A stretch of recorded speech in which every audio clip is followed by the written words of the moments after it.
What? Why are you talking? Why are you talking? You haven't Benjamin, stopped. bitch, shut up. Bitch? Yes. Really? You're so Stop classy, talking. Monica. Wait, I'm not, this doesn't even involve you, just like most Monica, of the season. did we ever make Virtual reality. Hi, I'm Danny Murphy. And I'm Evan Real.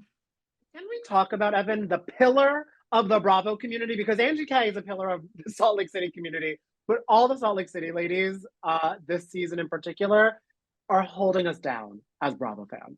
Oh my God, yes. Part 1 of the Real Housewives of Salt Lake City reunion truly was appointment television. And Angie K made it known that she is a pillar of the Salt Lake City community, but she was also coming hard for Monica Garcia. I feel like of all the women in the cast, she came the hardest. Like, she came in guns a-blazing, and the uncensored Benchwarmer brought the version- heat. Yes, the benchwarmer did bring the she had time to warm it up.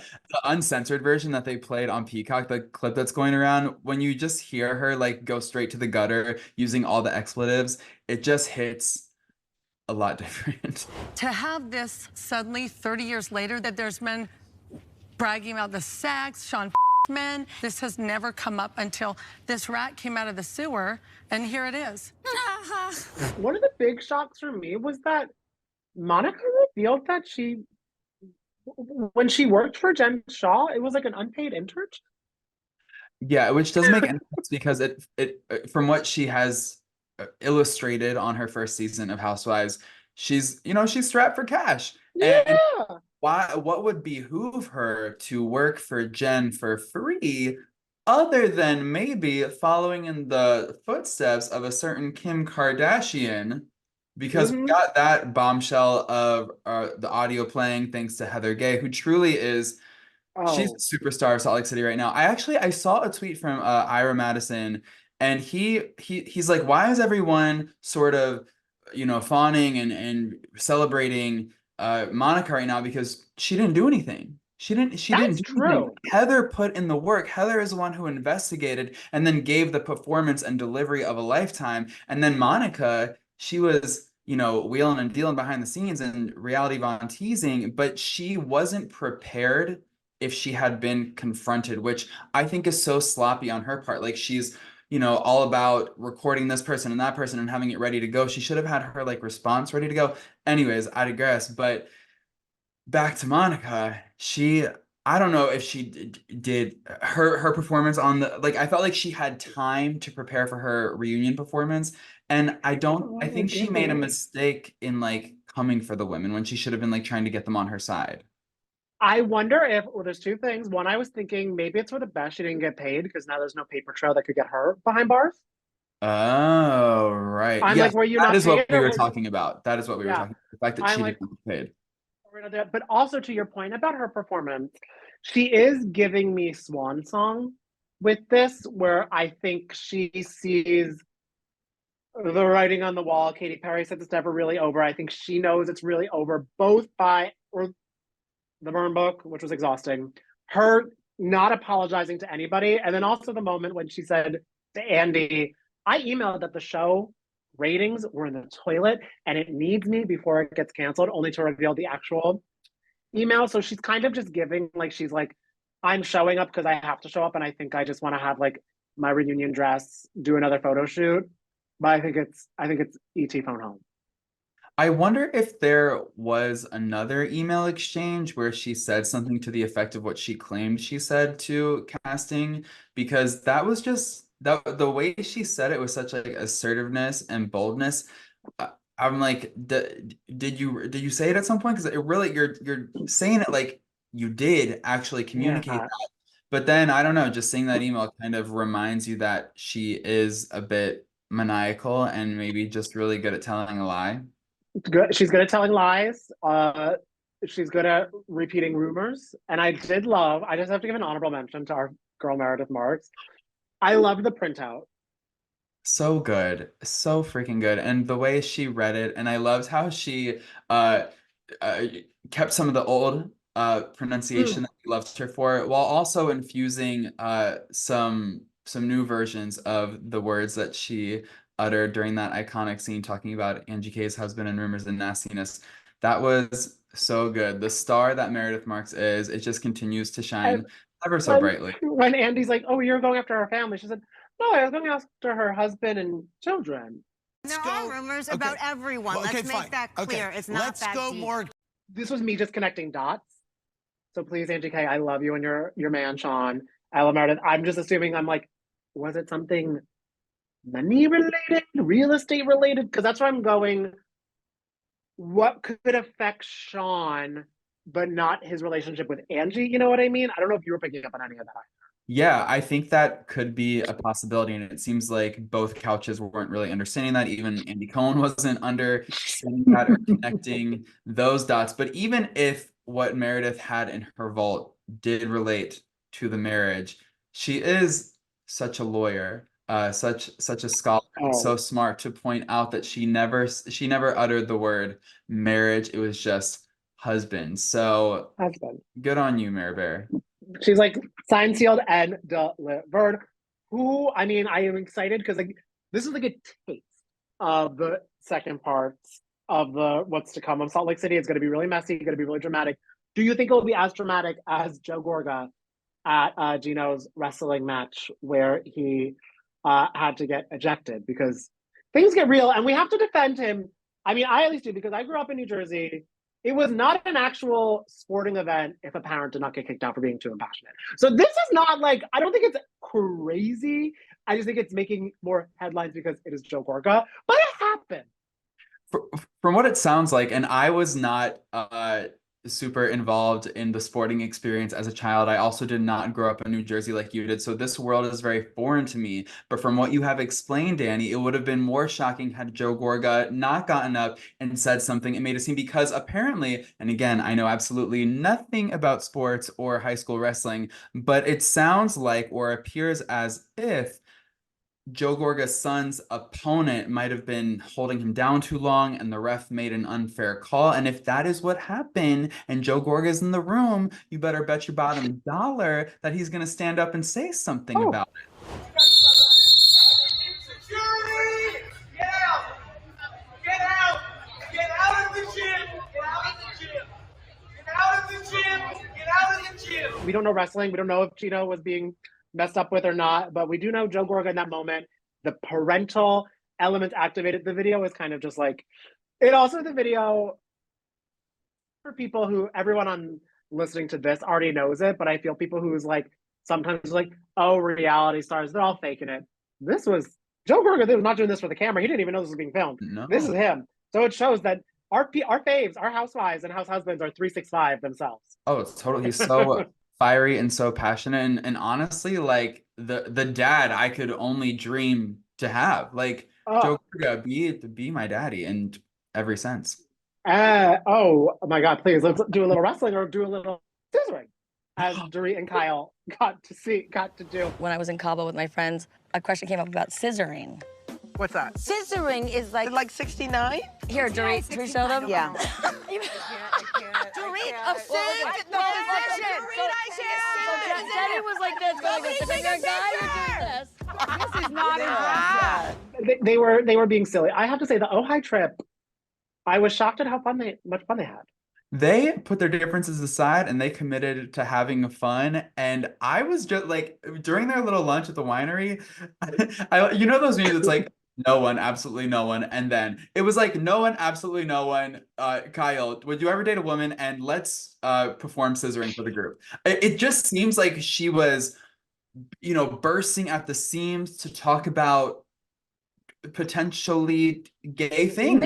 Yes. As two gay men, we love Kyle talking about potentially gay things. It was interesting that Garcelle pointed out that several years ago, and we got the flashback that she was like, I'm not into girl stuff. I would never do girl stuff. Cut to, she wanted to know if anyone would be interested in doing girl stuff, and then admitting that she would be interested in doing some girl stuff. So I love that for her. I love this trajectory for her, and I love seeing Kyle and Dorit doing what they think is scissoring. They think is scissoring. Like, I feel it was more intimate what Sutton was doing with Kyle licking her foot.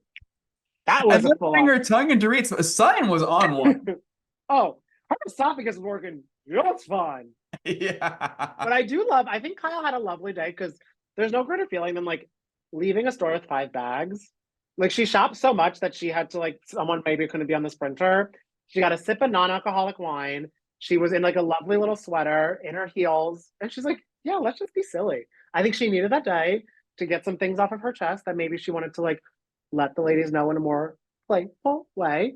And I'm loving it. I loved her watching her watch Morgan Wade do sound check. Wait, can I be honest? I think I need to stream that song too. I was kind of into it.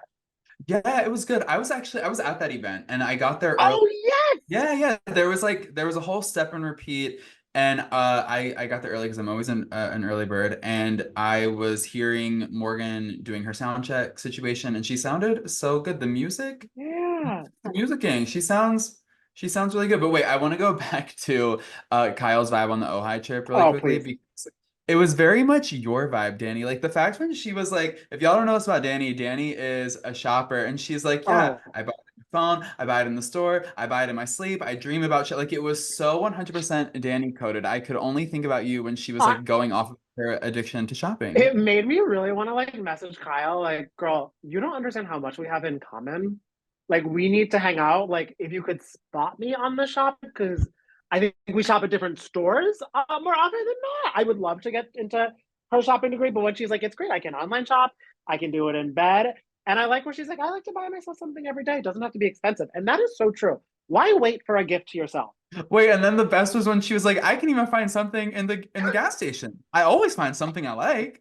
Oh, so a chocolate bar, a sugar-free Red Bull, and like a nice magazine? Come on. Can you imagine like some Dentine ice? Yeah, like a shopping spree with Kyle Richards in like an airport convenience store sounds like so I do you know what I would really love to see? I would love to see like a closet full of everything that Kyle has purchased from airport convenience stores and gas stations. Like what do you love to see? Like what's in Kyle's convenience store bag? You know what? Like I don't know. I also think because I do feel religious, she's someone like me. Like if there's something on the counter, I'm just like throw it in. Yeah. It's like a nice little like that's why I'm so bad at Trader Joe's because I'm just like on the little loop. I'm like cute. Do you know how many Bic lighters I have that are just like fun from a gas station? I don't need them for anything. So I could feel like she has a big collection of those and keychains. I could see her being like a keychain gal, and she loves like silly hats. Yes. Well, speaking of things to buy, I don't know if Kyle What?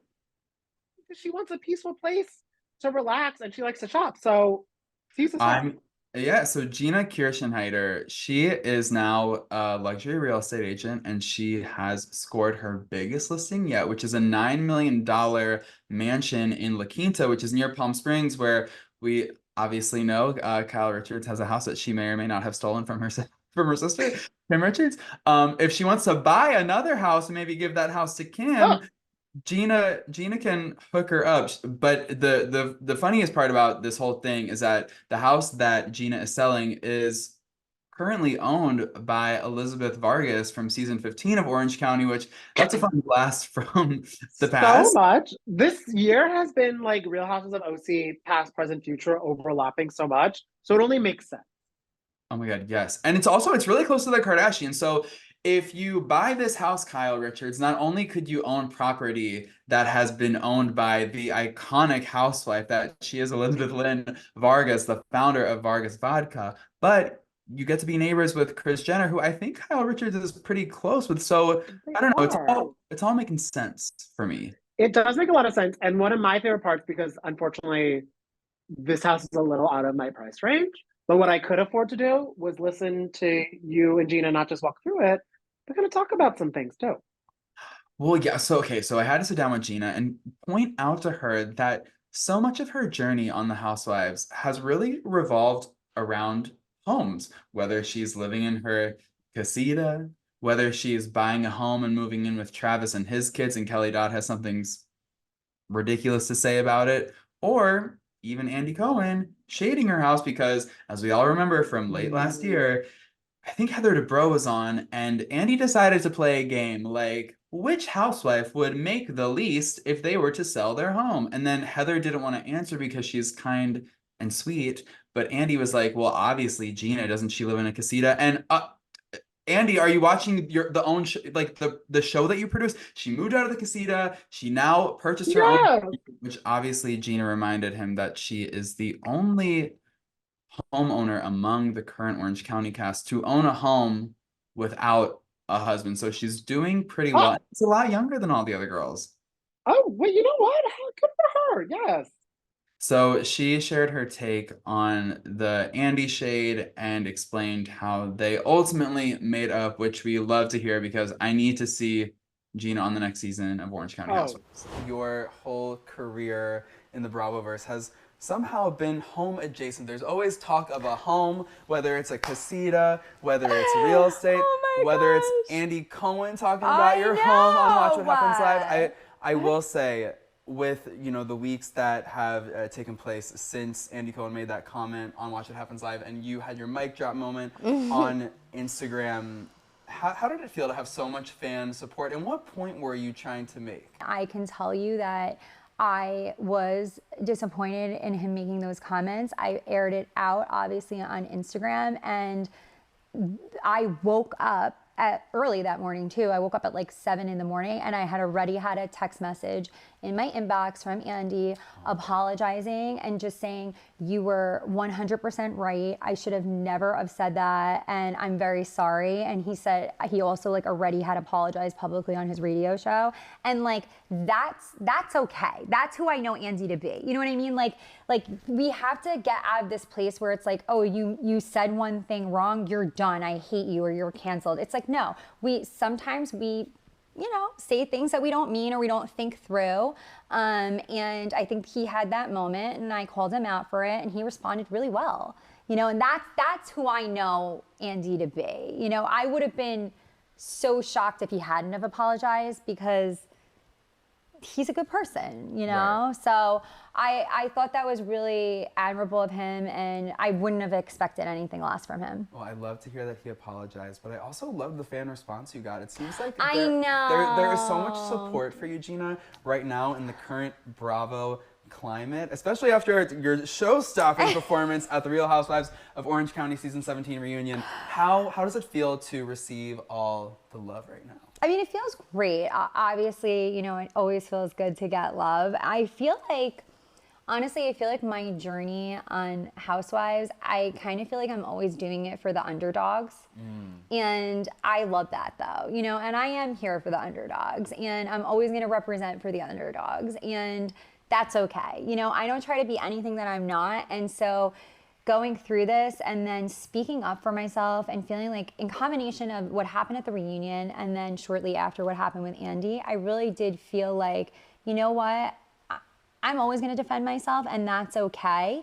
And then feeling the support from everybody out there, like, yes, you should defend yourself and good for you. It does feel good, right? Because we should be able to do that and speak our mind. And when people cross lines and boundaries, it's okay to back them back up beyond the boundary. Okay, Evan, and speaking of next season of OC, you just told me something kind of exciting that I think you have to share with the class. So Alexis Bellino officially has a formal offer to come back to the Real Housewives of Orange County, which is so exciting, especially with the whole John Jansen of it all. I can't wait to see how the promise ring. Like, this is going to activate the actual hell out of Shannon Beador. So I do pray for Shannon's ability to keep it together. However, I'm excited to see possibly a few explosions take place on camera. I know that Tamra and Emily and a few of the other girls have been campaigning for her to come back. So she hasn't officially accepted, but I'm keeping my fingers crossed that she does. Fingers crossed. And also, wow, that first double date that we know will happen episode 1 of Tamra, Eddie, John, Alexis. Ooh, I can't wait. The talkery that is about to occur.